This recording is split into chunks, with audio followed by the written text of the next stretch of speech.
안녕하세요, 여러분. 오늘은 출애굽기 19장부터 22장까지 오늘 공부해 보도록 하겠습니다. 지난 시간에는 우리가 애굽에서부터 시내산까지 오는 경로를 지도와 함께 잘 공부를 했습니다. 그리고 19장 1절에 보니까 이제 이스라엘 자손이 애굽 땅을 떠난 지 3개월 되던 날 그들이 시내 광야에 이르렀다 그랬어요. 그러니까 3개월 되던 날이니까 만 2개월이 걸렸다는 이야기죠. 그래서 정확하게 2개월 만에 애굽 땅에서 시내산까지 왔구나 하는 정보를 우리가 지난 시간까지 공부를 했습니다. 자, 그러면 오늘은 19장 2절에서부터 25절까지 아주 중요한 내용입니다. 이스라엘 전체와 언약을 하나님께서 맺으십니다. 하나님께서 언약을 맺으실 때요, 아브라함과 이삭과 야곱과 언약을 맺은 것을 우리가 창세기에서 보았습니다. 이제는 하나님께서 1대1로 언약이 아니라 지금 이스라엘 백성 전체를 출애굽시킨 후에는 이스라엘 백성 전체와 언약을 맺으세요. 그리고 아주 중요한 말씀을 하십니다. 자, 출애굽기 19장 2절을 한번 보겠습니다. 이스라엘 백성들이 르비딤을 떠나서 시내 광야에 이르러 그 광야에 장막을 치되 이스라엘이 거기 산 앞에 장막을 치니라. 그래서 정말 정확한 정보가 시내산 광야에 이스라엘 백성들이 장막을 친 것을 볼 수가 있어요. 자, 그리고 모세가 하나님 앞에 올라갑니다. 여호와께서 산에서 그를 불러 말씀하시되 너는 이같이 야곱의 집에서 말하고 이스라엘 자손들에게 말하라. 이렇게 말씀하시죠. 그래서 모세가 어디를 갔냐? 시내산 꼭대기에 올라가서 하나님의 말씀을 받은 것을 우리가 볼 수 있습니다. 그 장소를 한번 볼게요. 그래서 모세가 하나님의 말씀을 받는 것이죠. 그것이 3절, 4절, 5절, 6절 말씀을 지금 계속 받습니다. 너무 중요한 말씀입니다. 자, 4절에 보니까 내가 애굽에서 어떻게 행하였습니까? 내가 어떻게 독수리 날개로 너희를 업어서 내게로 인도하여 냈는지 너희가 보았느니라 그랬어요. 6월절 어린 양을 잡아서 문설주에 바르면서 내가 너희의 재앙을 뛰어넘고 수리 날개로 너희를 업어서 내가 여기까지 인도하여 내었다. 하나님께서 지금 시내산까지 어떻게 데리고 왔는지를 지금 설명해 주고 있는 것입니다. 그리고 나서 아주 굉장히 중요한 언약의 말씀을 주시는데 그것이 5절의 말씀입니다. 세계가 다 내게 속하였나니 너희가 내 말을 잘 듣고 내 언약을 지키면 너희는 모든 민족 중에서 내 소유가 되겠고 너희가 내게 대하여 제사장 나라가 되고 거룩한 백성이 되리라. 너희는 이 말을 이스라엘 자손에게 잘 전해주기를 원한다 하시면서 모세에게 이런 말씀을 하나님께서 주시죠. 5절, 6절의 말씀이 사실은 성경 전체에 흘러가는 그런 아주 굉장히 중요한 핵심적인 그런 말씀이 되기도 합니다. 세계가 다 하나님께 속했다. 그래서 결국은 하나님께서는 세계사의 왕 중에 왕이라는 것을 지금 표현하고 계시고요. 그리고 이스라엘 백성들의 존재의의를 하나님께서 아주 정확하게 여기서 말씀해 주고 있는 것이죠. 너희가 내게 대하여 제사장 나라가 되며 거룩한 백성이 되어달라고 하나님께서 아주 당부의 말씀을 지금 모세에게 하고 있습니다. 자, 7절 보니까 모세가 내려와서 백성의 장로들을 불러서 여호와께서 자기에게 명령한 모든 말씀을 다 지금 전하는 것입니다. 그러니까 8절에 우리가 다 이행하겠습니다. 이렇게 말합니다. 그런데 그렇게 말처럼 쉽지 않지요? 하나님의 말씀을 잘 지키고 살아낸다는 것이 그렇게 쉬운 것이 아니죠. 그러나 대답을 너무 쉽게 하죠. 우리가 다 이행하겠습니다. 이렇게 지금 이스라엘 백성들이 모세에게 대답하고 있는 것입니다. 시내산에서 내려올 때 이런 길을 내려오게 되더라고요. 네, 지금은 그래도 돌로 잘 다듬어진 길도 있지만 모세가 시내산에서 내려올 때 쉽지 않았을 것입니다. 그런데 7절에 보니까 모세가 내려와서 백성의 장로들을 불러서 여호와께서 자기에게 명령하신 모든 말씀을 다 그들에게 전했다 그랬어요. 자, 그러면 그 백성들이 아마 하나님의 말씀을 들은 장소는 어디쯤 될까? 제가 한번 생각해보고 나름대로 또 사진을 찍어봤어요. 아마 이런 장소가 아니었을까 하는 생각이 듭니다. 네. 시내산 아래에 이렇게 굉장히 넓은 아주 평지 같은 공간도 꽤 많이 있더라고요. 아, 여기가 시내산이 과연 맞는가? 그 많은 백성들이 이곳에서 살 수 있었을까? 이렇게 말하고 있지만 저는 개인적으로 아주 충분한 넓은 땅들이 있었다는 것을 발견하게 됩니다. 자, 모세는 그 하나님께 받은 귀한 말씀을 이 백성들에게 잘 전달했고 백성들은 우리가 그렇게 하겠습니다. 그렇게 일제히 대답을 했다는 것을 볼 수 있겠죠. 자, 9절 볼게요.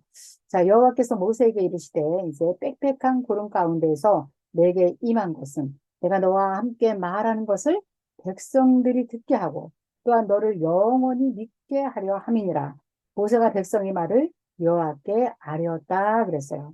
이제 하나님께서는 모세를 지도자로 세우셔야 되기 때문에 백성들에게도 신뢰감이 있어야 되고 하나님의 능력을 부어주시는 그런 과정이 이제 남아 있겠죠. 모세를 세워 주셔야지 모세가 그 민족의 지도자로 이제 앞으로 하나님의 말씀을 받아서 가나안 땅까지 갈 수 있을 거 아니겠어요? 그래서 9절의 말씀을 보면 여호와께서 모세에게 이르시되 내가 빽빽한 구름 가운데서 너에게 임할 것이고 내가 너와 함께 말하는 것을 너는 백성들에게 듣게 하고 너를 영원히 믿게 내가 할 것이다. 하나님 말씀하시죠. 그렇게 하려면 이제 어떤 일이 있어야 되는가? 10절에 보니까 여호와께서 모세에게 이렇게 말씀하십니다. 너는 이제 내려가서 오늘과 내일 그들을 성결하게 하고 그들에게 옷을 빨게 하고 준비하게 하고 셋째 날을 기다리게 하라. 이는 셋째 날에 나 여호와가 온 백성의 목전에서 시내산에 강림할 것이다. 이렇게 말씀하세요. 하나님께서 직접 백성들이 보는 눈앞에 강림하여 주실 것이에요. 자, 그러려면 그냥 하나님 볼 수 없겠죠? 여기 보니까 첫 번째, 성결하게 하고, 두 번째, 너희의 옷을 빨게 하고, 이런 말씀이 나옵니다. 그 다음에는 이제 백성들이 하나님 가까이 오지 못하도록 경계를 정하라, 이렇게 하세요. 그리고 그 경계를 침범하는 자는 반드시 죽임을 당할 것이다. 그래도 그가 경계선을 넘어온다면 그는 거기서 살아남지 못할 것이다. 그리고 하반절에 보니까 13절 하반절에 나팔을 길게 불거든 모세가 산에서 내려와 백성에게 이르되 백성을 성결하게 하니 그들이 자기 옷을 빨더라 그랬습니다. 그리고 정말 셋째 날을 기다리는 거예요. 근데 셋째 날까지 또 한 가지 당부하는 말씀이 있어요. 너희는 가까이 하지 말라. 자, 16절. 하나님께서 정말 약속하신 대로 셋째 날 아침에 우레와 번개와 빽빽한 구름이 산 위에 있고 나팔 소리가 매우 크게 들리니 진중에 있는 모든 백성이 다 떨더라 그랬습니다. 이때 당시에도 나팔 소리가 크게 들릴 때 하나님의 임재, 하나님의 강림이 있었다는 것을 볼 수 있습니다. 그래서 이 나팔을 부는 날을 팔절이라고 이렇게 합니다. 그렇죠?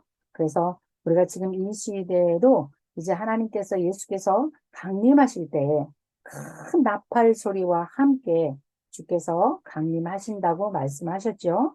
그러니까 이것이 출애굽기에 있는 말씀이 사실은 요한계시록의 말씀과 연결되는 말씀이 굉장히 많이 나옵니다.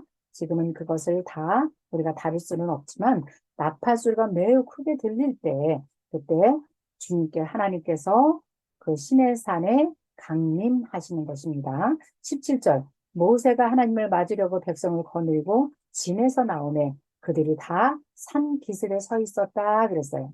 시내산에 그때 어떤 일이 벌어졌는가? 연기가 자욱하고 여호와께서 불 가운데 거기서 강림하시니라. 그 연기가 온기가마 연기같이 떠오르고 산이 크게 진동하고 그 다음에 나팔 소리가 점점 크게 모세가 말한즉 하나님의 음성으로 대답하시더라 그랬습니다. 자, 여기 나오는 18절, 19절의 말씀이 사실은 또 굉장히 중요해요. 이때 당시 하나님께서 강림하실 때 연기가 자욱하고 불 가운데 임하셨고 그 다음에 산이 흔들렸고요.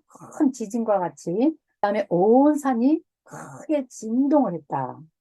자, 이것이 또 나중에 보면요. 열왕기상 19장에 보면 엘리야가 이 호렙산에서 이 시내산에서 하나님을 만나죠. 엘리야가 자기의 사역을 하고 지쳐 있을 때 정말 기진맥진해서 하나님이 정말 살아계십니까? 이렇게 하나님께 묻고 있을 때에 하나님께서 그를 시내산으로 가게 하시잖아요. 그래서 이 시내산에 섰을 때 어떠한 일이 벌어지냐면요. 열왕기상 19장 11절에 보면 여호와께서 이르시되 너는 나가서 여호와 앞에 산에 서라 이렇게 말해요. 모세에게 말씀하셨던 거랑 똑같은 상황이 벌어집니다. 그러더니 여호와께서 거기를 지나가시는데 여호와 앞에 크고 강한 바람이 산을 가르고 바울을 부수나 바람 가운데 여호와께서 계시지 아니하시고 바람 후에 지진이 있으나 지진 후에도 여호와께서 계시지 아니하시고 그 지진 후에 불이 있으나 불 가운데서도 여호와께서 계시지 아니하시고 이렇게 말씀이 나와요. 자, 이러한 현상들이 지금 똑같이 지금 일어나고 있는 것이에요. 그런데 엘리야에게 일어났던 일은 그 가운데 말씀을 주지 아니하시고 아주 특별하게 엘리야에게는 세미한 음성 가운데 하나님께서 말씀을 주시죠. 그리고 세 가지 예언을 하도록 귀한 사명을 엘리야에게 주시는 것입니다. 자, 이렇게 우리가 출애굽기를 보고 있으면서도 성경은 정말 어디를 보나 하나님의 역사는 하나님의 임재하심은 똑같이 나타나심을 우리가 보고 확인하고 성경을 볼 수가 있겠죠. 자, 이렇게 하시면서 하나님께서 이제 시내산에서 큰 나팔 소리가 점점 커질 때 하나님의 음성이 들렸다 이렇게 됐습니다. 자, 20절. 이때 하나님께서 시내산 꼭대기에 강림하시고 모세를 그리로 부르십니다. 그리고 너희 백성들 나에 가까이 오지 못하게 하라. 왜냐하면 너희 많이 죽을까 하노라. 하나님을 우리가 가까이 본다는 거는 이거는 굉장히 무서운 일입니다. 어떤 사람들은 하나님이 계시면 나에게 좀 보여달라 이러지만요. 그거는 정말 무서운 거예요. 하나님을 보는 순간에 우리는 죽을 수밖에 없습니다. 또 여호와께서 가까이 하는 제사장들에게 그 몸을 성결하게 하고 나 여호와가 그들을 칠까. 그러니까 백성이나 제사장들이나 가까이 올 수가 없었어요. 하나님께서 치신다. 죽임을 당할지 모른다. 23절 모세가 여호와께 아뢰되 주께서 우리에게 명령하여 이르시기를 산 주위에 경계를 세워서 산을 거룩하게 하라. 그렇게 하셨으므로 백성이 시내 산에 오르지 못할 것입니다. 여호와께서 그에게 이르시되 가라. 너는 이제 내려가서 아론과 함께 올라오라. 이렇게 해요. 그러니까 모세가 이 험한 길을 정말 또 내려갔다가 아론을 데리고 또 산으로 올라오는 광경이 24절이네요. 그리고 제사장들과 백성은 경계를 넘지 못하도록 내가 그들을 칠까 하노라. 분명히 하나님을 만나는 장소가 따로 있었다는 것이죠. 분명히 경계선이 있습니다. 이것이 우리가 지금 신앙생활 할 때도 마찬가지예요. 우리가 마음대로 하나님을 만난다. 내 생각대로 마음대로 하나님의 자리를 침범한다. 이건 있을 수가 없는 것이죠. 그래서 출애굽기지만 하나님께서 분명히 경계선을 그어주시고 더 이상 넘어오지 못하도록 그렇게 하신 것을 우리가 볼 수 있어요. 자, 지금 그래서 19장이 굉장히 중요해서 제가 지금 길게 다뤘지만 여러분 잘 생각해 보세요. 이제는 이스라엘 백성들 전체와 하나님께서 언약을 맺어야 돼요. 그래서 하시는 말씀이 나는 너의 하나님이 되고 너희는 나의 백성이 될 것이다. 이것이 지금 이 자리에서 이루어지고 있는 것입니다. 얼마나 중요한 자리인지 몰라요. 그래서 이스라엘 백성이 하나님의 소유, 하나님의 백성이 된 것이죠. 이 언약이 중요하죠. 이제부터는 하나님은 이스라엘 백성이 왕으로 계셔야 돼요. 그리고 그들과 함께 해야 돼요. 그들의 삶 가운데 샥행하시면서 임마누엘로 이스라엘 백성들과 함께 이제 가실 것입니다. 그래서 조금 더 이제 우리가 다음에 공부할 거지만 그런 하나님이 그럼 집이 있어야 되잖아요. 어디 계실까요? 하나님의 집이 있어야 돼요. 그래서 시내산에서 하나님께서 언약을 맺으시고, 그 다음에 이제 법도 주시고, 그 다음에 세 번째 하나님의 집, 성막도 짓게 하는 것이 이 시내산에서 이제 이루어지는 일이죠. 그래서 사실은 출애굽기는 세월이 많이 간 것이 아니에요. 시내산에서 11개월, 약 1년 동안 하나님께서 이스라엘 백성들과 함께 했던 시간이 출애굽기라는 것이죠. 여러분 어렵지 않죠? 네. 그래서 19장은 어려워서 제가 이렇게 꼼꼼하게 봤습니다. 여러분들 계속해서 이 말씀을 여러 번 읽어보시면 좋을 것 같아요. 자, 오늘 여기까지 하겠습니다. 다음 시간에 뵙겠습니다. 안녕히 계세요.